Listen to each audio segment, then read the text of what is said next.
গৰু বিহুৰ দিনা আমাৰ অসমীয়াৰ 100 এবিধ শাক খোৱাৰ এক সুন্দৰ পৰম্পৰা আছে।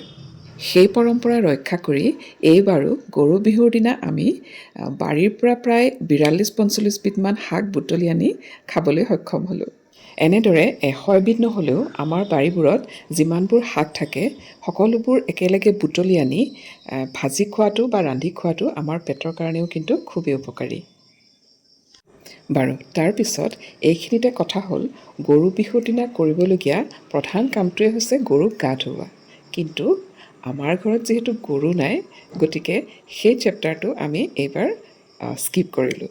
কিন্তু তাৰ সলনি এই গৰু বিহুৰ দিনাই খেলা কেইটামান পৰম্পৰাগত খেল খেলিবলৈ আমি সাজু হ'লোঁ। আৰু তাৰ আগতে আমি ঘৰৰ সকলো সদস্যই মিলি বিহুৰ জলপান অৰ্থাৎ চিৰা, দৈ, গুৰ, ক্ৰীম, পিঠা পনা আদি ভালদৰে খাই ল'লোঁ। এই চিৰা, দৈ, গুৰ, ক্ৰীম এই জলপানটো আমি বছৰৰ বেলেগ সময়তো খাওঁ, কিন্তু বিহুত এনেদৰে একেলগে জলপানটো খোৱাৰ কিন্তু আনন্দই সুকীয়া, নহয়নে বাৰু? আৰু অলপ পিছতে দেখুৱাম এই বিশেষ দিনটোত আমি কি কি কৰিলোঁ, কিমান কি ফূৰ্তি কৰিলোঁ। গতিকে ভিডিঅ'টো স্কিপ নকৰাকৈ চাই থাকিব দেই। এয়া প্ৰথমেই ষ্টাৰ্ট কৰা হ'ল কণী যুঁজ। ই এটা পৰম্পৰাগত অসমীয়া খেল। প্ৰথমে এয়া আমাৰ দৰি আৰু নিহানে খেলিলে, তাৰপিছত আমি এটা এটাকৈ সকলোৱে খেলিলোঁ।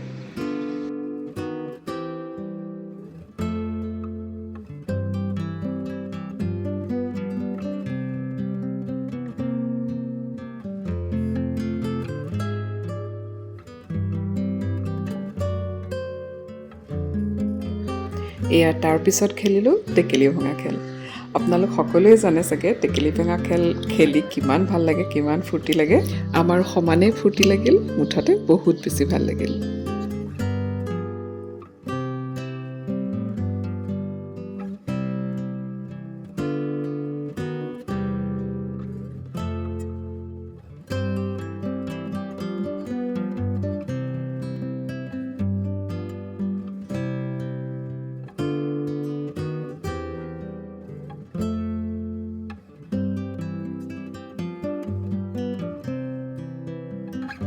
আমাৰ লিডিয়ে কিন্তু টেকেলি ভাঙিব নোৱাৰিলে যদিও অলমষ্ট টেকেলিটো টাচ কৰিলেগৈ।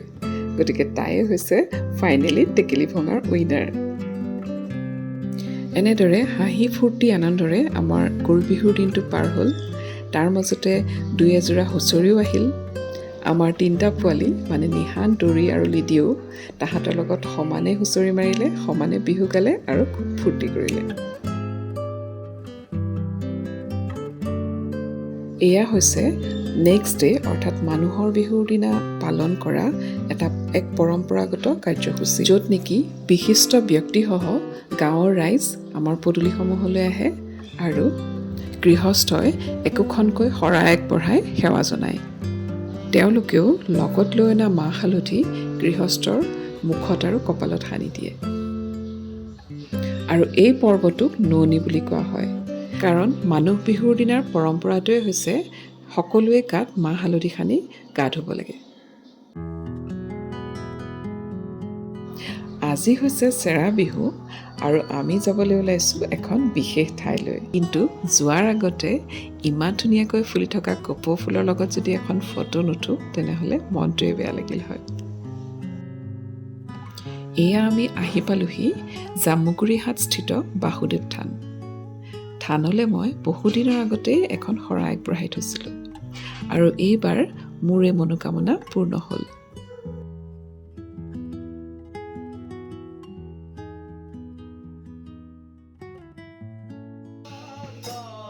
আৰু দিনটোৰ শেষত মানে ৰাতিলে আমাৰ ঘৰৰ চোতালত এয়া ৰাইজৰ হুঁচৰি।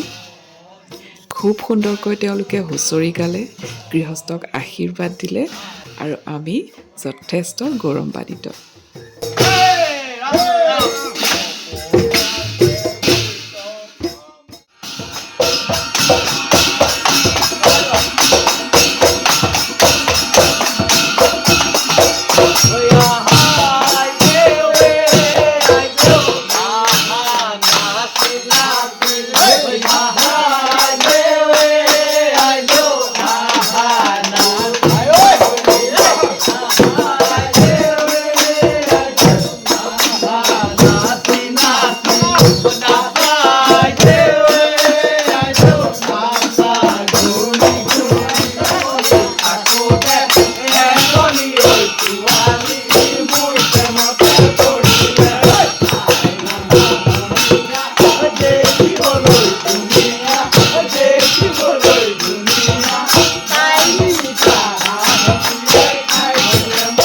আজিৰ ব্লগটো ইমানেই।